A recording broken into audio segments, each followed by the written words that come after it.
అన్నదాత అన్నదాత మీ అన్నదాత, చెమటోడ్చి ఆహారాన్నందించే రైతన్నా, అనునిత్యం నీ కండదండగా నిలిచే నేస్తం ఎవరన్నా.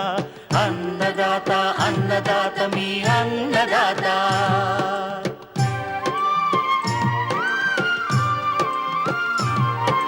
నూతన రీతుల సాగుబడికి, నూరింతలు పెరిగే దిగుబడికి సూచనలిచ్చే సస్య రక్షణకు, పశు పోషణకి శాస్త్ర విజ్ఞానం అందించి ముందుకు నడిపే తెలుగు రైతు భారతదేశానికి మకుటం అయ్యేలా తీర్చిదిద్దే ఆశయంతో మిమ్ము మేలు కొలిపేది అన్నదాత. అన్నదాత అన్నదాత మీ అన్నదాత. అన్నదాత అన్నదాత మీ అన్నదాత. అన్నదాత ప్రేక్షకులకు నమస్కారం. ఈనాటి ముఖ్యాంశాలు: ఎన్టీఆర్ జిల్లాలో సత్ఫలితాలనిస్తున్న మినీ కిట్ MTU 1426 నూతన వరి రకం, సూపర్ ఫైన్ రకంపై రైతుల ఆసక్తి. ఉద్యాన పంటలను నష్టపరుస్తున్న పండుగ నివారణ. తేనె పరిశ్రమ లాభదాయకంగా ఉండేందుకు శాస్త్రవేత్తల సూచనలు. ఇంకా జై కిసాన్ వ్యవసాయ సమాచారం.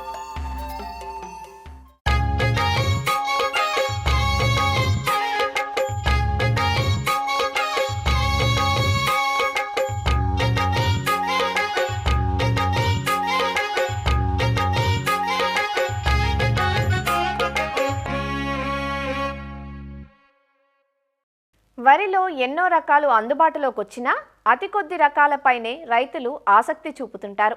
ప్రధానంగా అతి సన్న గింజ రకాలు, అన్నం నాణ్యత బాగున్నవి, చీడపీడలను తట్టుకునే వాటిని ఎక్కువగా ఆదరిస్తుంటారు. అలాంటి ఓ కొత్త రకాన్ని సాగు చేసి సత్ఫలితాలు సాధిస్తున్నారు ఎన్టీఆర్ జిల్లాకు చెందిన మహిళా రైతు ఒకరు. దాల్వాలో MTU 1426 అనే మినీకిట్ దశలో ఉన్న నూతన రకాన్ని 75 సెంట్లలో సేంద్రియ విధానంలో సాగు చేయగా మంచి ఫలితాలు అందివచ్చాయి. MTU 1426 ఫలితాలపై స్థానిక వ్యవసాయ అధికారులు, సాగు చేసిన రైతు, తోటి రైతులు ఏమంటున్నారో చూద్దాం. ఎన్టీఆర్ జిల్లా విజయవాడ రూరల్ మండలం కొత్తూరు తాడేపల్లికి చెందిన మహిళా రైతు అలిగినేని శ్రీపద్మ వరి, మామిడి తోటల వ్యవసాయం చేస్తుంటారు. సొంతంగా ఆవులుండటంతో సేంద్రియ విధానాలు ఆచరిస్తుంటారు. గతంలో MTU 3082 వంటి రకాలను రైతులకు పరిచయం చేసిన శ్రీపద్మ ఈ దాళ్వాలో మారుటేరు వరి రకం MTU 1426 సాగు చేశారు. చిరుసంచుల దశలో ఉన్న ఈ రకం సూపర్ ఫైన్ కావడం, మంచి ఫలితాలు కనబరచడంతో రైతులు ఆసక్తి చూపుతున్నారు. 120 రోజుల ఈ రకం గురించి వ్యవసాయ అధికారులు మాట్లాడుతూ, ఇది MTU 1426 సార్. ఇది మారుటేరు వెరైటీ. ఇది ఆల్రెడీ మనకి MTU 1121 NLR 334 2 క్రాసింగ్తో వచ్చిన వెరైటీ. ఇది ఫైన్ క్వాలిటీ. ఇది 120 నుంచి 120 రోజులు పంటకాల పరిమితి అండి. ఇది పడిపోదన్నమాట. ఇది అదిగాక కొన్ని మన తెగులను తట్టుకునే శక్తి కానీ ఎక్కువగా ఉంది. అదిగారు ఇక్కడ సాగు చేసినటువంటి మన పద్మ గారు దీనికి ఎటువంటి ఎరువులు కానీ పురుగు మందులు కానీ వాడకంగా చేశారు. ఇది చేసినా కానీ ఇది ఇంకా చాలా బాగా మంచి హై ఈల్డింగ్ వచ్చింది. ఇది క్వాలిటీ బాగుంది. ఇంకా రెస్ట్ గ్రెయిన్ క్వాలిటీ అన్ని చూసుకొని రైతులకు నెక్స్ట్ సజెస్ట్ చేయడం జరుగుతుంది సార్. ఈ సంవత్సరం వచ్చేటికి మనకి ఎక్కువగా PR 126 వేశారండి. ఆ PR 126 వెళ్తే ఈ సంవత్సరం దాంట్లో కొంచెం తెగుళ్ళు అవి కొంచెం ఎక్కువగా వచ్చినాయి. దీంట్లో చూసుకుంటే తెగుళ్ళు కానీ అందులో తెల్లకంకి వచ్చి కొంచెం ఇబ్బందిగా ఉంది. ఇది వచ్చేటికి తెగుళ్ళు లేదు, ప్లస్ దానితో దిగుబడి కూడా మంచి ఎక్కువగా వచ్చే ఆస్కారం ఉంది సార్. ఇది ఎందుకంటే కొంచెం ఖర్చు తక్కువలో పెట్టుబడి తగ్గించుకోవడానికి ఆస్కారం ఉంది. అందువల్ల ఈ వెరైటీని ఇక్కడ మేడం గారు ఇది మినీ కిట్ తీసుకొచ్చి చేయడం జరిగింది. ఇది చాలా బాగుంది. ఇంకా మిగతా రైతుల దగ్గర కూడా మనం చూసి దీని యొక్క ఈల్డ్ పర్టికులర్స్ మనం పంపించి రేపు రాగానే విత్తనాలు రైతులకి అందుబాటులో ఉండేట్టుగా చేయడం జరుగుతుంది సార్. ఈ సంవత్సరం వచ్చేటికి మిగతా పంటల్లో మనకి ఈ కాండం తొలచు పురుగు అనేది ఎక్కువగా వచ్చింది సార్. ఈ 1426లో కాండం తొలచు పురుగు అనేది రాలేదు సార్. రాబోయే రోజుల్లో రైతుల్లో ఎక్కువగా రసాయనిక ఎరువుల వాడకాన్ని తగ్గించి సేంద్రియ ఎరువులు వాడకాన్ని పెంచే విధంగా రైతులు ఖర్చులు తగ్గించి అధిక ఆదాయం పొంది ఆరోగ్యకరమైన పంట పండించడానికి దానికి అవగాహన కల్ప కార్యక్రమాలు చేయడం జరుగుతుంది సార్. ఇది చాలా తక్కువ సమయంలో మంచి దిగుబడి ఇస్తుంది. ఎలాంటి చీడపీడలు కూడా ఆశించలేదని చెప్పారు. అలాగే దీనికి ఎలాంటి రసాయనాలు కానీ ఎలాంటి రసాయనిక మందులు ఎరువులు కానీ వేయలేదు. చాలా తక్కువ ఖర్చుతో మంచి దిగుబడి సాధిస్తున్నామని రైతు ఆశాభావాన్ని తెలియజేశారు. ఈ రూరల్ మండలంలో ఔత్సాహిక రైతులు చాలామంది ఉన్నారు. అందులో ప్రత్యేకత ఏంటంటే మాకు ఈ పద్మగారు కొత్తూరు తాడేపల్లిలో చాలాసార్లు కొత్త రకాలు అనేది ఎంకరేజ్ చేస్తూ రైతులకు అందుబాటులో తేవడానికి ట్రై చేస్తూ ఉంటారు. వారు ఈసారి కూడా 1426 ఈ వెరైటీని తీసుకొచ్చారు. ఈ వెరైటీని ఈరోజు 70 సెంట్లో వేసి చేసినారు. PR 126 అనే రకం పంజాబ్ రైస్ రకము రూరల్ మండలంలో బాగా ప్రాముఖ్యంగా ఉంది. ప్రముఖంగా రైతులందరూ కూడా ఎక్కువ వేస్తున్నారు. దిగుబడి కూడా ఎక్కువ వస్తుంది. దాంతో కంపేర్ చేస్తే 1426 రకం ఇంకా స్లెండర్గా, చాలా చిన్నగా, ఇంకా ఫైన్ రకంగా ఉంది. అట్లాగే తెగుళ్ళను కూడా తట్టుకుంటుంది. ఇది 120 రోజుల్లో వస్తుంది కాబట్టి ఇది రైతుకి ఈ మండలంలో అనుకూలంగా ఉండొచ్చు అని చెప్పి మేము అనుకుంటున్నాము. ఈసారి ఈ రకాన్ని ప్రొక్యూర్మెంట్ కూడా చాలా ఫాస్ట్గా అవుతుంది. స్థానికంగా రైతులు PR 126 రకాన్ని సాగు చేస్తుండగా ఆ రకానికి తెల్లకంకి పురుగు ఆశించింది. అయితే MTU 1426 రకానికి ఎలాంటి చీడపీడలు ఆశించలేదని శ్రీపద్మ తన అనుభవాలను తెలియచేస్తున్నారు. వ్యవసాయం అంటే బాగా ఇంట్రెస్ట్. సీనియర్ సైంటిస్టులతో మాట్లాడి ఎప్పటికప్పుడు కొత్త వెరైటీ విత్తనాలు ట్రై చేయడం అనేది నాకున్న అలవాటు. ప్రస్తుతం ఉన్న పరిస్థితుల్లో ఏంటంటే 30 సంవత్సరాల దాటి తయారు చేసిన BPT 5204 ఒకటే రన్నింగ్లో ఉంది మనం తినే వెరైటీగా. చాలా సంవత్సరాల క్రితం తయారు చేసేటప్పటికి వాటికి తెగుళ్ళు ఎక్కువగా వస్తున్నాయి. అందుకని అటువంటి సన్న వెరైటీ ఎక్కడ దొరుకుతుందా అని ఆలోచిస్తే మార్టేర్లో పనిచేసిన సీనియర్ ప్రిన్సిపల్ సైంటిస్ట్ గిరిజారాణి గారు మార్టేర్లో ఫస్ట్ టైం సన్న వెరైటీ తయారు చేసామండి. 2 క్రాప్లు అయింది. 3వ క్రాప్ బాగుంది, విత్తనాలు నేను ఆఫీస్లో చెప్తాను తీసుకెళ్ళండి అని చెప్పారు. వాళ్ళ దగ్గర నుంచి 8 కేజీలు తెప్పించాము. అలానే గరికపాడు KVK నుంచి ఒక 4 కేజీలు అవి, ఒక 4 కేజీలు RNR చెక్ వెరైటీ కింద ఇచ్చారు. 12 కేజీలు ఇవి ప్లస్ RNR 16 కేజీలు వేసాము. మా వరకు మాత్రం ఏ విధమైన పురుగు మందులు కానీ గుళికలు కానీ వాడలేదు. 2 సార్లుగా పుల్ల మజ్జిగ, ఆవు మజ్జిగ స్ప్రే చేసాము. కాకపోతే చిన్న ప్రాబ్లం ఏంటంటే మాకు ఈ పొలం ఆగస్టులో వచ్చిన వర్షాలకి వరద పట్టిపోయి నీళ్లు కంటిన్యూస్గా దాంట్లో ఉండటం మూలాన మాకు కొద్దిగా ఫాస్ఫేట్ ఇంజరీ వచ్చింది. దాని మూలాన కొద్దిగా దెబ్బతింది పొలం, లేకపోతే ఇంకా బాగా అయ్యి ఉండేది. ఏ విధమైన పురుగు మందులు వాడకుండా ఏమీ చేయకుండా మిగతా వాటితో పోలిస్తే పంట బాగుంది. కోసిన తర్వాత ఎంత అయిందనేది ప్లస్ వండిన తర్వాత ఎలా ఉందనేది చూసి నెక్స్ట్ జూన్కి మేము దీన్నే కంటిన్యూ చేద్దామనేది ఆలోచిస్తున్నాం. ఆఫీసర్లు ఇప్పుడే వచ్చి చూసారండి. దాదాపుగా 50 బస్తాల పైన 60 దాకా రావచ్చు అంటున్నారు. మాకు ఖర్చు తక్కువే అయిందండి. ఎందుకంటే మాకు డైరీ ఫామ్ ఉంది. డైరీ ఫామ్లోని ఎరువు డీకంపోజ్ చేసి దాంట్లో కొన్ని రకాల యూరియాకి సంబంధించినవి, పొటాషియం సంబంధించినవి అన్ని రకాల కలిపి ఎరువును తయారు చేస్తాం మేము డీకంపోజ్ చేసి. ఆ ఎరువు 2 సార్లుగా 50 కేజీలు 500 కేజీలు వేసాము. అది కాక ఒకసారి మాత్రం పొటాష్ వేయటం జరిగిందండి. ఇదివరకు వెరైటీలు వచ్చేటప్పటికి ఏంటంటే సన్న వెరైటీలే వేసాము. అప్పుడు కూడా మేము సన్న వెరైటీలు వేసినప్పుడు మాకు ఏమైందంటే విత్తనం సన్నగా ఉండటం మూలాన వెయిట్ రాలేదండి. ఇప్పుడు కొంచెం విత్తనం 5204 కంటే కొంచెం లెంత్ ఎక్కువ ఉంది. ఇదివరకు వచ్చినాయేమో 5204 కంటే చిన్నగా ఉండేవి. చూడటానికి పంట బాగా ఉండేది కానీ వెయిట్ రాలేదు. కానీ ఈసారి వచ్చే వెరైటీ వెయిట్ కూడా వస్తుందన్నారు. అది కోసి వచ్చిన తర్వాత కానీ మేము కన్ఫర్మ్గా చెప్పలేము. మేమే వేరే పొలంలో ఒక 4 ఎకరాలు PL 126 వేసాము. దాంట్లో లైట్గా మొవి పురుగు తగిలింది. ఆ మొవి పురుగు అనేది కూడా దీనికి లేదండి. పంట బాగుంది, హైట్ బాగా పెరిగింది, అంతా బాగుందండి. ఫుల్లీ సాటిస్ఫైడ్ మేమైతే మాత్రం. రైతులు కూడా బాగుంది అంటున్నారండి. వచ్చారు, చాలామంది వచ్చారు, చూశారు, బాగుంది అంటున్నారు. వెయిట్ ఒక్కటే సమస్య అండి. వెయిట్ కూడా బాగా వస్తే ఇప్పుడు మిగతా వాటిలాగా వెయిట్ వచ్చిందంటే ప్రాబ్లం ఉండదు. అంతా బాగున్నట్టు లెక్క. MTU 1426 మంచి ఫలితాలు కనబరచటంతో రాబోయే సార్వాకు సాగు చేసేందుకు సిద్ధమవుతున్నట్లు తోటి రైతులు చెబుతున్నారు. మార్టేరు పరిశోధన స్థానం వాళ్ళు ఇచ్చారు 1426 విత్తనం. ఇది బాగా ఉంది దిగుబడి. మళ్ళీ సార్వాకి వేద్దామని చూస్తున్నాం. మేము మామూలుగా 126 వేసామండి PR. అవి బాగానే వచ్చినాయి కానీ 50 బస్తాల కాడికి ఎకరానికి. ఇది సూపర్ ఫైన్ క్వాలిటీ లాగా ఉంది. మామూలు దాటికి 5-6 కట్టలు వేస్తే ఇది 3 కట్టలే వేసారు. ఆ పెట్టుబడి సగం తగ్గింది. దానివల్ల పై మందులు కూడా తక్కువ పట్టినాయి. తింటాకు బాగుంటాయి అన్నారు. వేద్దాం, సార్వాకి వేద్దామని చూస్తున్నాం. ఈ 1426 అనేది కొత్తగా వేసారంట. చాలా బాగుంది. నుంచోనే ఉంది. ఎందుకంటే పడకూడదు కదా వరి అనేది. కొత్తగా వచ్చింది. ఒడ్లు కూడా సన్నాలు ఉన్నాయండి. భోజనం చేయడానికి కూడా బాగుంది. రైతుకు పర్వాలేదు అనిపిస్తున్నట్టుగా అనిపిస్తుంది. ఇది ఫస్ట్ టైం కదా. మరి PL 126 అనేది వేసామండి. దానికి తెల్లగంకి వచ్చింది. అందరికీ వచ్చేసింది. దాంతోపాటు వేసారు కాబట్టి ఇది సేమ్ దీనికి ఏమి అటువంటివి రాలేదు కాబట్టి పర్వాలేదు అనిపిస్తుందండి. ఫస్ట్ సంవత్సరం కదా, దీన్ని నెక్స్ట్ అందరూ వేస్తారు కాబట్టి దాని విలువ తెలుసుద్ది. ఇటీవలి కాలంలో పలు పంటలకు తీవ్ర నష్టం చేస్తోంది పండు ఈగ. ముఖ్యంగా పండ్ల తోటలైన మామిడి, జామ, రేగు, బొప్పాయి, అరటి, తీగజాతి కూరగాయలైన బీర, కాకర, సొర, గుమ్మడి, పుచ్చ వంటి పంటల్లో దీని నష్టం అధికంగా కనబడుతోంది. కాయ నాణ్యతను దెబ్బతీసే ఈ పండు ఈగ వల్ల దాదాపు 30 నుంచి 50% వరకు దిగుబడులకు నష్టం వాటిల్లుతోందని అంచనా.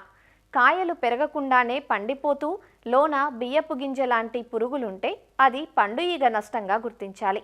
సాధారణంగా ఈ పురుగును గమనించేటప్పటికే చాప క్రింద నీరులా అప్పటికే నష్టం జరిగిపోయి ఉంటుంది. కాబట్టి రైతులు సమగ్ర చర్యలను ఆచరణలో పెట్టాలి. ముఖ్యంగా ఎరలను ఉపయోగించి ఈ పండు ఈగను సమర్థవంతంగా నివారించవచ్చు. కూరగాయలు, పండ్ల జాతుల్లో వచ్చే ఈ పండు ఈగ నష్టం నివారణ గురించి తెలియజేస్తున్నారు ప్రొఫెసర్ జయశంకర్, తెలంగాణ రాష్ట్ర వ్యవసాయ విశ్వవిద్యాలయం, వరంగల్ ప్రాంతీయ వ్యవసాయ పరిశోధనా స్థానం కీటక విభాగం శాస్త్రవేత్త డాక్టర్ శ్రవణ్ కుమార్. ఈ పండు ఈగ అనేది మనకు ముఖ్యంగా కొన్ని రకాల కూరగాయ పంటల్లో చాలా రెగ్యులర్గా ఎక్కువగా వచ్చి నష్టపరుస్తుంది. వాటిలో ముఖ్యంగా మెయిన్గా తీగజాతికి సంబంధించిన కూరగాయ పంటల్లో ఈ యొక్క పండు ఈగ అనేది రావడం జరుగుతుంది. ఇది ఈ యొక్క తీగజాతి పంటలనే, కూరగాయ పంటలే కాకుండా మామిడిలో కూడా మనకి ఈ పక్వానికి వచ్చిన మామిడికాయలు పక్వానికి వచ్చినప్పుడు ఈ ఆశించి నష్టం అనేది చేస్తూ ఉంటాయి. ఈ యొక్క పండు ఈగ అనేది సంవత్సరం పొడవుతా మనకి ఈ యొక్క పంటలను ఆశించి నష్టపరుస్తుంది. వీటిలో ఈ పండు ఈగను మనం గమనించినట్లయితే ఈ యొక్క తల్లి పురుగులు కానీ రెక్కల పురుగులు చాలా చిన్నగా ఈగలాగా ఉంటాయి. వాటి శరీరం మీద మనకి పసుపు రంగు చారలు కనిపిస్తే, అట్లాగే మనకి రెక్కల మీద మచ్చలు అనేది కనిపిస్తాయి. ముఖ్యంగా ఇది గమనించినట్లయితే వీటి యొక్క జీవిత చక్రము, ఈ యొక్క రెక్కల పురుగు దశ అనేది సుమారుగా ఒక 14 రోజులు, అంటే 2 వారాలు ఉంటుంది. వీటి నుంచి మళ్ళీ 50 నుంచి 90 వరకు ఈ యొక్క గుడ్లను గుంపులుగా పెట్టవచ్చు. ఈ యొక్క తల్లి రెక్కల పురుగు అనేది గుడ్లు ఎలా పెడుతుందంటే ఆ కాయల మీద చిన్న గుంతలాగా చేసి వాటిలో షార్ప్గా ఉన్న ఓవిపోస్టర్తోని గుడ్లు అనేది పెట్టడం జరుగుతుంది. ఈ గుడ్లు పెట్టిన తర్వాత ఒక పదార్థంతో అది కప్పివేయడం జరుగుతుంది. ఒక గమ్ము లాంటి పదార్థంతో, జిగురు లాంటి పదార్థంతో గుడ్లను కప్పివేయడం జరుగుతుంది. వారం రోజుల లోపల ఈ యొక్క గుడ్ల నుంచి మనకి పిల్ల పురుగులు బయటికి రావడం, అవి లోపలికి, కాయల లోపలికి కానీ పూత భాగాల లోపలికి వెళ్ళి మనకు నష్టం చేయడం అనేది చూడవచ్చు. సుమారుగా గమనించినట్లయితే బియ్యపు గింజ ఆకారంలో ఈ యొక్క పిల్ల పురుగులు అనేది మనకి ఉంటాయి. ఇవి ప్రవేశించిన రంధ్రాల ద్వారా మనకి వేరే బ్యాక్టీరియా ప్రవేశించి అక్కడ కాయలు కులిపోయేటట్టుగా చేయడం అనేది జరుగుతుంది. సో ఈ విధంగా మనకి ఈ పిల్ల పురుగులు గుజ్జును తిని మనకి నష్టపరచడం జరుగుతుంది. అట్లా కాయలు అనేది నాణ్యత కోల్పోవడం కానీ, కాయలు మంచిగా లేకపోవడం అనేది జరుగుతుంది. అట్లా కాయలు రాలిపోవడం కూడా మనము ఈ యొక్క పండు ఈగ వల్ల మనము చూడవచ్చు. సో వీటి యాజమాన్యం మనం గమనించినట్లయితే ముఖ్యంగా తొందరగా కోతకు వచ్చే మనకి ఈ యొక్క కూరగాయ పంటల రకాలను మనం ఎంచుకొని వాటిని సాగు చేసుకోవాలి. కింద రాలి పడిపోయిన మనకి ఈ యొక్క పండు ఈగ ఆశించిన కాయల్ని మనకి చూసి వాటిని ఏరి వాటిని నాశనం అనేది చేయాలి. అట్లాగే కోశస్థ దశ అనేది ఈ కింద భూమి లోపల జరుగుతుంది కాబట్టి ఆ పాదుల దగ్గర మనము ఆ పారతోని కింద మీద చేసినట్లయితే లోపల ఉండే ఒక ప్యూప దశ అనేది బయటపడి ఎండకు కానీ, అట్లాగే పక్షుల బారిన పడి కానీ చనిపోయే అవకాశం ఉంటుంది. సో ఈ విధంగా కొన్ని రకాల యాజమాన్య పద్ధతులు చేపట్టాలి. అట్లాగే మనకు మార్కెట్లో ఈ పండు ఈగకు సంబంధించిన ఈ యొక్క ఫిర్మన్ ట్రాప్స్ అనేవి మనకి అందుబాటులో ఉన్నాయి. మనకి పొలాల్లో ఉధృతిని బట్టి 10-15 కానీ అట్లా మనం పెట్టుకొని ఈ యొక్క పండు ఈగను మనము సమర్థవంతంగా అరికట్టవచ్చు. అట్లాగే మనము కూడా ఈ యొక్క పండు ఈగ యొక్క ఫిరోమోన్ మనకి ఆకర్షింపజేసి వాటిని నాశనం చేయవచ్చు. ముఖ్యంగా 100 మిల్లీలీటర్ల మలాథియాన్, అట్లాగే ఒక 100 గ్రాముల బెల్లం తీసుకుని 1 లీటర్ నీటిలో మంచిగా కరిగేటట్టుగా చేసి ఒక ద్రావణాన్ని తయారు చేసుకోవాలి. ఈ యొక్క 1 లీటర్ ద్రావణాన్ని మనము మట్టి చిప్పలలో కానీ ఏదైనా ప్లాస్టిక్ డబ్బాల్లో కానీ మనం పోసి కొద్ది పోసి మనకి ఒక తోటలో కూరగాయ పంటల పొలంలో అక్కడక్కడ పెట్టినట్లయితే ఆ యొక్క బెల్లానికి ఆకర్షింపబడి దాంట్లో పడి మనకి ఈ యొక్క పండు ఈగ అనేది చనిపోవడం అనేది జరుగుతుంది. అట్లాగే మనకి రసాయనాలకు సంబంధించి మలాథియాన్ అనే మందు 2 మిల్లీలీటర్లు కానీ, ప్రొఫినోఫాస్ అనే మందు 2 మిల్లీలీటర్లు, లేదా వేప సంబంధించిన మందులు మనము స్ప్రే చేసినట్లయితే మనం ఈ యొక్క పండు ఈగను మనం సమర్థవంతంగా అరికట్టవచ్చు. అట్లాగే ఇంకో ముఖ్యమైన విషయం ఏంటంటే కాయలని పూర్తిగా పక్వానికి వచ్చేంతవరకు ఉంచకుండా ముందే మనము కోసి మనము మార్కెట్లో చేరవేయాలి. అట్లాగే ఈ యొక్క పురుగు మందులు పిచికారీ చేసేటప్పుడు మనకి కోతకు వచ్చిన కాయల్ని కోసి తర్వాత మనం ఈ యొక్క రసాయనిక మందులు పిచికారీ చేసినట్లయితే మనకి తర్వాత ఈ యొక్క అవశేషాలు మనకి కాయలో లేకుండా మనం చూడవచ్చు. ఈ విధంగా మనకి సూచనలు పాటించినట్లయితే మనం పండుగను సమర్థవంతంగా అరికట్టవచ్చు.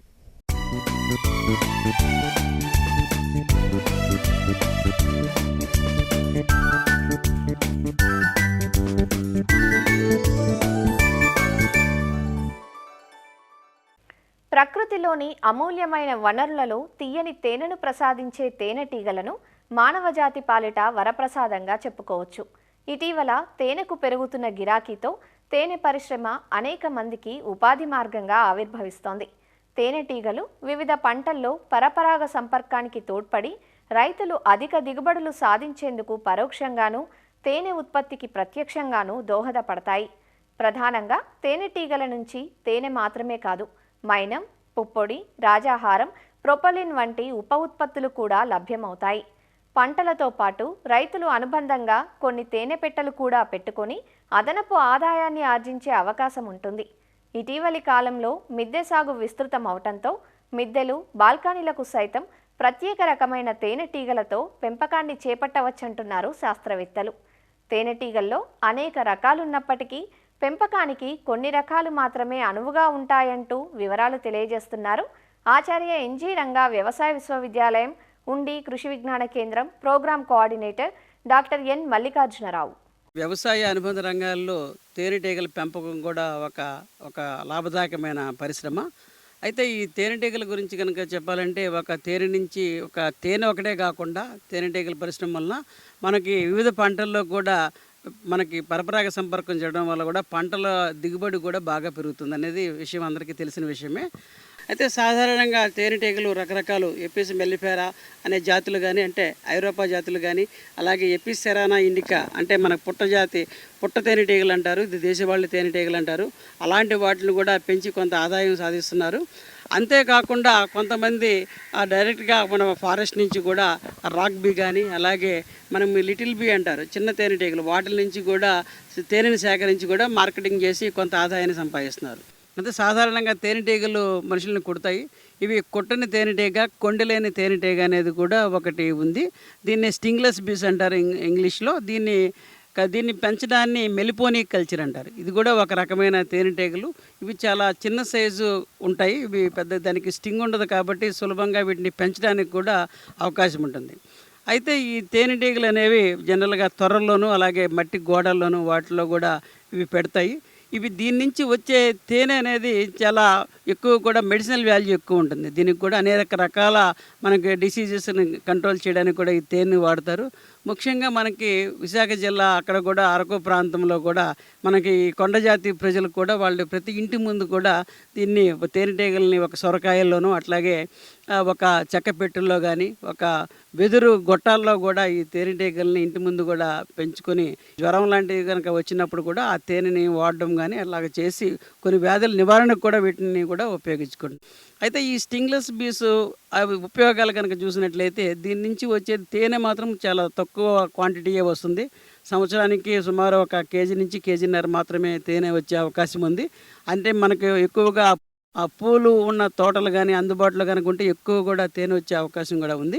సుమారు దీని విలువ కూడా కేజీ తేనె విలువ 3,000 నుంచి 5,000 వరకు కూడా మనకి రకరకాల మార్కెట్లో కానీ ఆన్లైన్ ద్వారా కానీ విక్రయిస్తున్నారు.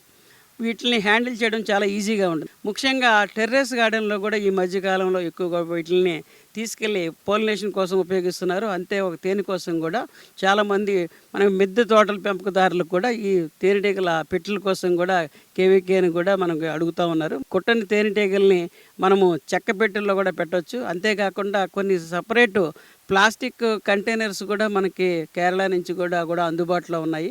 అంతేకాకుండా మనకి ఈజీగా దొరికే కొబ్బరి చిప్పలు వాటితో కూడా సొరకాయలు, అంతేకాకుండా వెదురు బొంగులు వాటిలో కూడా పెంచి ఈ మనం మిద్దె తోటల్లో కానీ ఇంటి ముందు బాల్కనీలో కానీ ఎక్కడన్నా కానీ పెంచుకోవడానికి అవకాశం ఉంది. డ్రాగన్ ఫ్రూట్ లాంటి పంటల్లో కానీ అంతేకాకుండా మనకి డేట్ పామ్ లాంటి పంటల్లో కూడా పోలినేషన్ కోసం కూడా ఈ బాక్సుల్ని కొంతమంది అద్దెకు కూడా తీసుకోవడం జరుగుతుంది. కొన్ని బాక్సుల్ని కూడా కొనుక్కొని వాళ్ళ తోటల్లో కూడా పెట్టుకుంటున్నారు.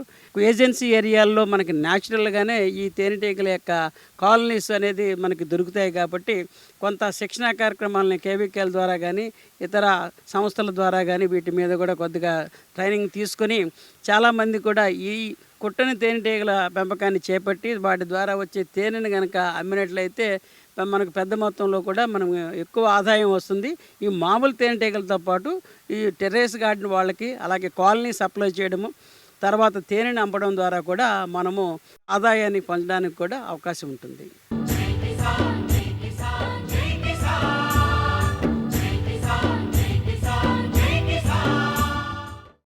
వ్యవసాయ సమాచారం ఇప్పుడు జై కిసాన్లో చూద్దాం.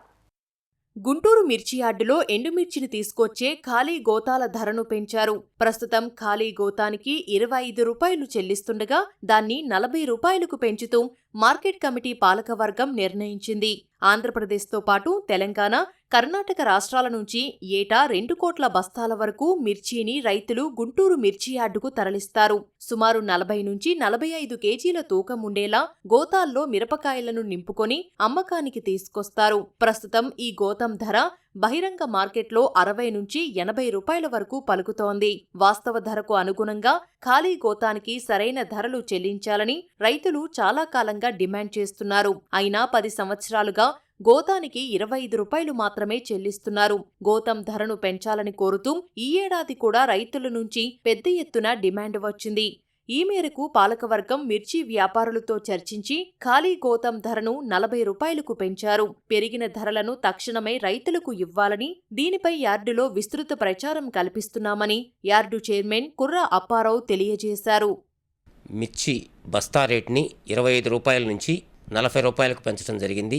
దీనివల్ల రైతులకు సంవత్సరానికి 30 కోట్ల నుంచి 40 కోట్ల దాకా లబ్ధి జరిగే అవకాశం ఉంది. సంవత్సరానికి 2 కోట్ల పైచిలుకు బస్తాలు మా యార్డుకు వస్తాయి. దాని విలువ 15 రూపాయలు. 15 2 కోట్లు క్యాల్కులేట్ చేస్తే 30 కోట్లు సంవత్సరానికి.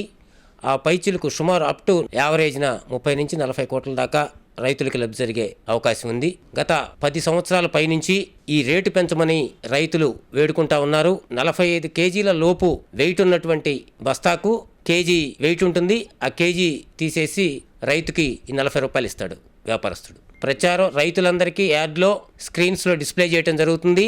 ఫ్లెక్సీల రూపంలో ప్రదర్శించడం జరుగుతుంది. ప్రతి దిగుమతి లైసెన్సుదారులకి ప్రతి షాపుకి ఈ సర్క్యులర్ అందజేయడం జరుగుతుంది.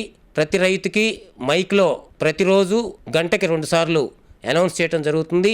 ఎక్కడ పెంచిన రేటుని డీవియేట్ కాకుండా తగు జాగ్రత్తలు తీసుకున్నామని తెలియజేసుకుంటా ఉన్నాం. ఎక్కడైనా దీనికి డీవియేట్ అయ్యి గనక గోతం రేటు తగ్గించిన ఎడల మా ఆఫీస్కి వచ్చి రైతులు కంప్లైంట్ చేస్తే మేము తగిన చర్యలు తీసుకుంటాం. అలాంటి పరిస్థితి రాకుండా ముందుగానే మేమే ఎంప్లాయీస్ ద్వారా కానీ టెంపరీ వర్కర్స్ ద్వారా కానీ మేము ఎంక్వైరీ చేస్తూ ఉంటాం. ప్రతిదీ సీసీ కెమెరాల సర్వైవల్ విజిలెన్స్ ఉంటుంది. మరిన్ని విభిన్న అంశాలతో రేపటి అన్నదాతలో మళ్ళీ కలుసుకుందాం. నమస్కారం. అన్నదాతలు తమ సందేహాలు, సమస్యలను 1800-425-4085 టోల్ ఫ్రీ నెంబర్లో ఉదయం 10 గంటల నుంచి 11 గంటల మధ్య పని దినాలలో సంప్రదించగలరు. ఈ కార్యక్రమాన్ని యూట్యూబ్లో www.youtube.com/annadaata ETV లింక్ ద్వారా వీక్షించవచ్చు.